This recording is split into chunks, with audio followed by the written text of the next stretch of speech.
सुरभि कुमारी जी नोएडा से। राधे राधे। राधे राधे महाराज जी।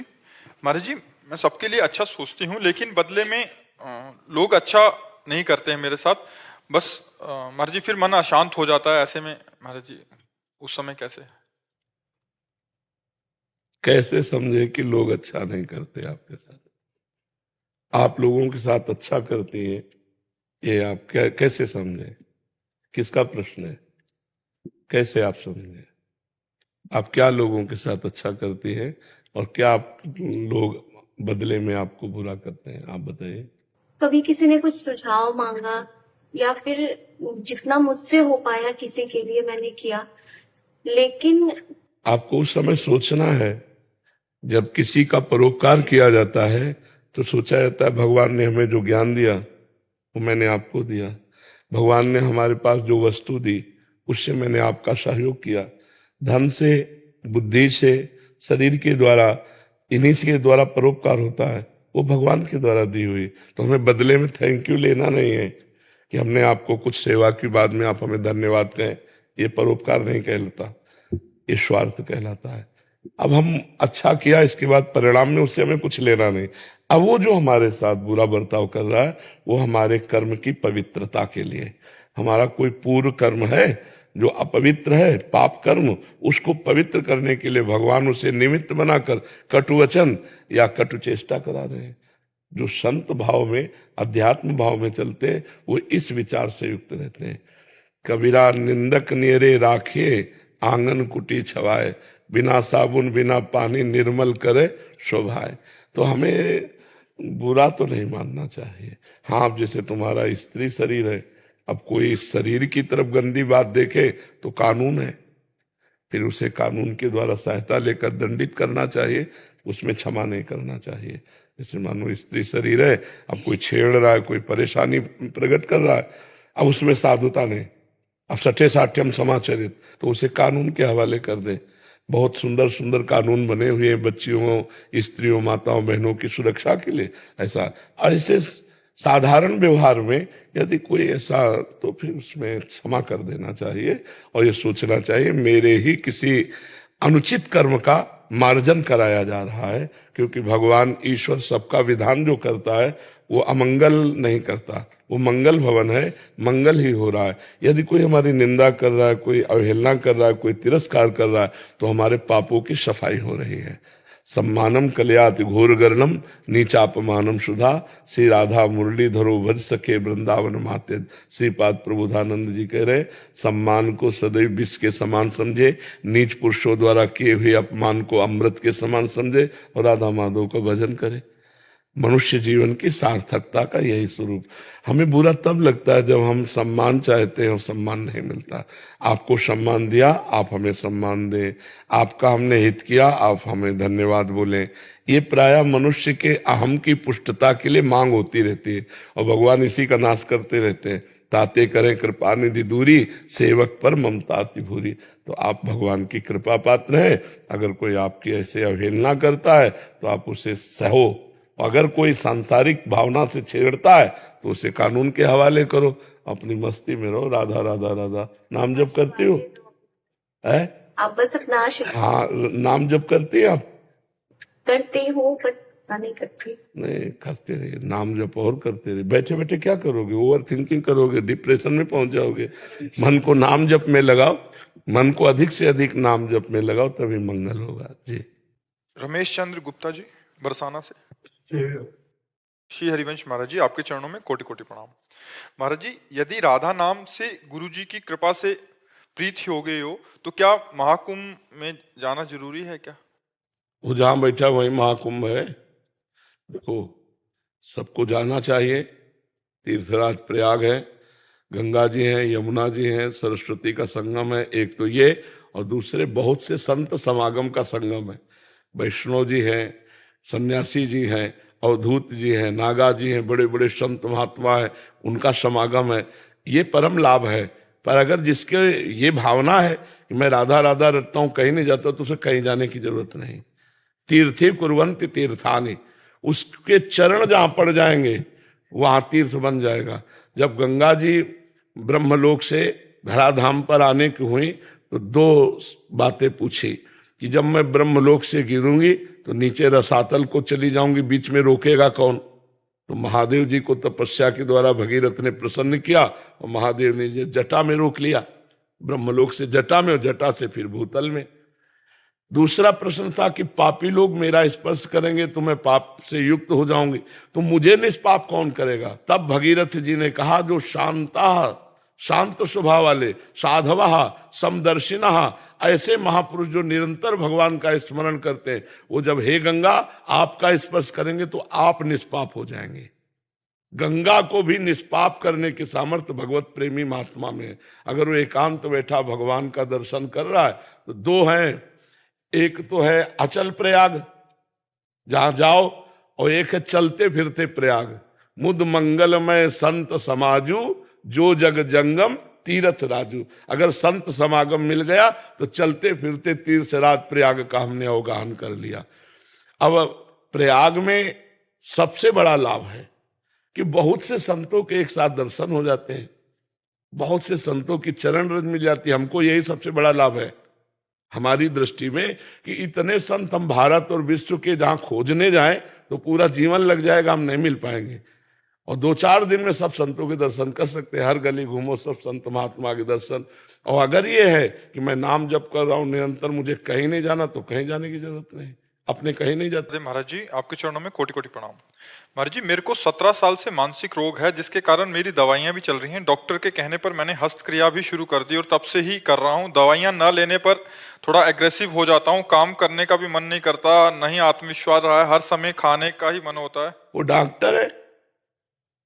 ब्रह्मचर्य से स्मृति पवित्र होती है, ब्रह्मचर्य से डिप्रेशन दूर होता है, और तुम्हें ब्रह्मचर्य रहित करने के लिए हस्तक्रिया कह दी, यही तो मूर्खता है।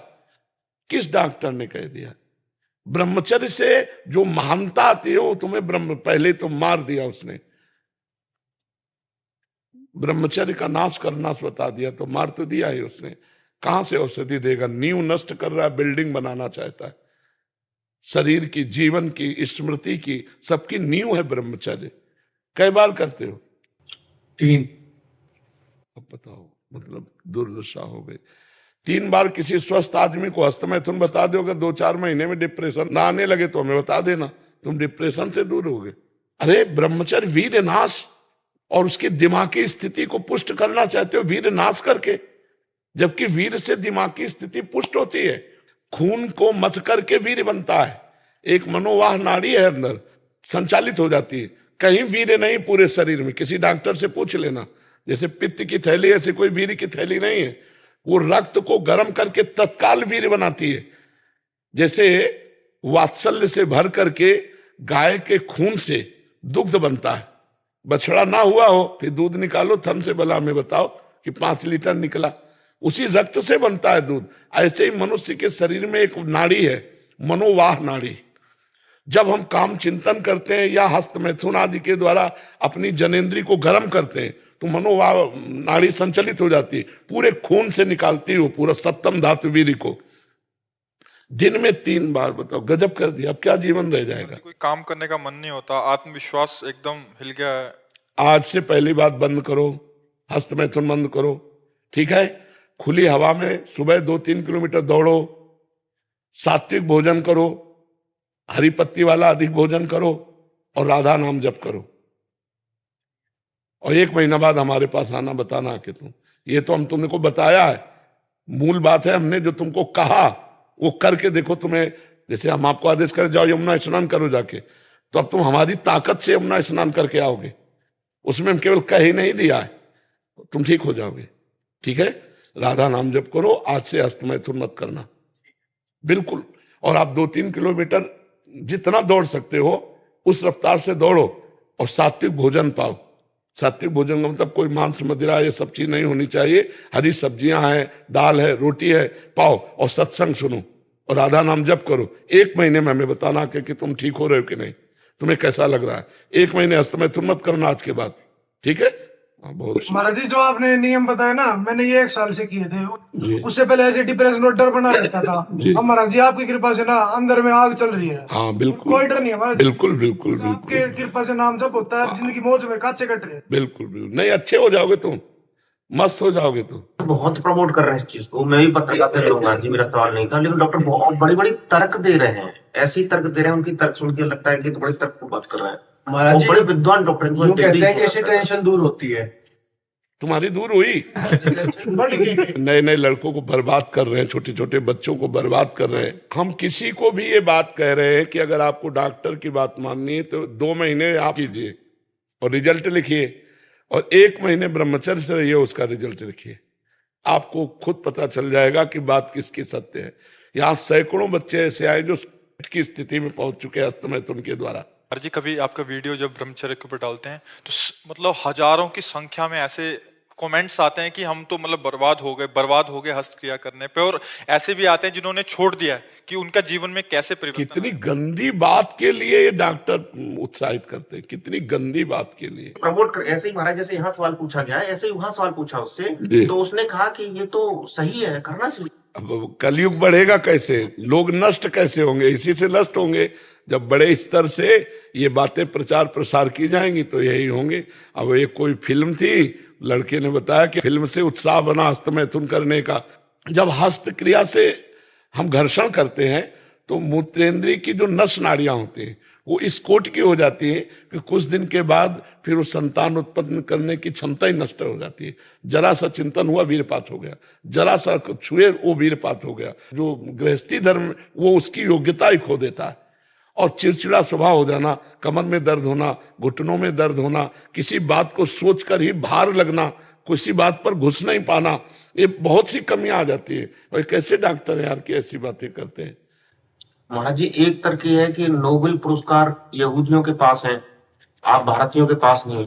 यार आध्यात्मिक पुरस्कार क्या यहाँ से मिलेगा? क्या आध्यात्मिक पुरस्कार भगवान से मिलता है। आध्यात्मिक पुरस्कार क्या आप आध्यात्मिक पुरस्कार के विषय में जानते हैं क्या? नहीं जानते ना। तो यही भारत रत्न और यही जो नोबेल पुरस्कार है तो लौकिक है ना। तो अगर अध्यात्म में बल ना हो तो बड़े बड़े पुरस्कार वाले अंत में घुटने टेकते हैं आकर के, अध्यात्म के घुटने टेकते हैं। देखो शराब पीना, व्यभिचार करना, इसमें मन लगेगा, लेकिन शराब ना पीना, व्यभिचार ना करना, इसमें मन नहीं लगेगा। अच्छा, इसमें जो उन्नति होगी वो आध्यात्मिक होगी, उसमें जो उन्नति लौकिक है, लौकिक उन्नतियों में बहुत पुरस्कार मिल रहे हैं, लेकिन आध्यात्मिक उन्नति जो भगवान की प्राप्ति का है, जो संयम का है, जो जितेंद्रियता का है, उसे संसार कौन जानता है भाई। अच्छा, आप आज आए हो हमारे पास किस बात के लिए आए हो? अध्यात्म के आकर्षण से ही तो आए हो। हमारा पुरस्कार ये होगा कि आप सही हो जाओ, आप सही हो जाओ, आप सही हो जाओ। आध्यात्मिक से अब जैसे बच्चा कह रहा है, इसका अनुभव है कि जब मैं गलत आचरण करता था तब मैं अशांत और भयभीत था, आज मैं आपके अनुसार चल रहा हूं, मैं बिल्कुल कह रहा है निर्भय हूं। तो ये बात अब निडरता का, उसकी आध्यात्मिकता का, अब इस बात को तो संसार नहीं जानता है ना। जितेंद्रियता का, जिसके निकालने में इतना सुख है उसको रोकने में कितना सुख होगा, इस बात को कैसे कोई समझे। महाराज जी नाम बल से हुआ है, सच बता रहे। आपने जो बोला राधा राधा रटो, अपने बस की कुछ नहीं थी। अगर राधा राधा रटते रहे ना अपने आप, पता नहीं क्या होता है, सारी गलत चीज छूट गई महाराज। बिल्कुल बिल्कुल छूट रहा है, बिल्कुल छूट, और आप ठीक हो जाओगे। यही बात आप कहोगे जो ये बोला, बस आप बिल्कुल चलना हमारे कहने के अनुसार। तो ये जो बाहर के पुरस्कार है इनको मत देखो भाई, आप देख लेना, हमारी बात मान लेना। 1 महीना में आपका परिवर्तन न हो तो हमें बताना आके तुम, ठीक है। पर जैसा हम कहें वैसा करना तुम। उचित दवाइयां लेते रहो, हस्तमैथुन मत करना, और ये खाओ पी के दौड़, फिर धीरे धीरे दवाइयां फिर छोड़ देना। 1 महीने में अगर लाभ मिले आपको तो हमें बताना। और बड़ी हिम्मत है महाराज जी, इन्होंने पूछ लिया। हाँ, इसे संकोच माना जाता है, गंदी बातें मानी जाती है कि महाराज जी पहले मानसिक बीमारी होती है, उसके बाद डॉक्टर के पास जाते हैं, फिर डॉक्टर कुछ और सलाह गलत सब देता है। गलत भी कर देते।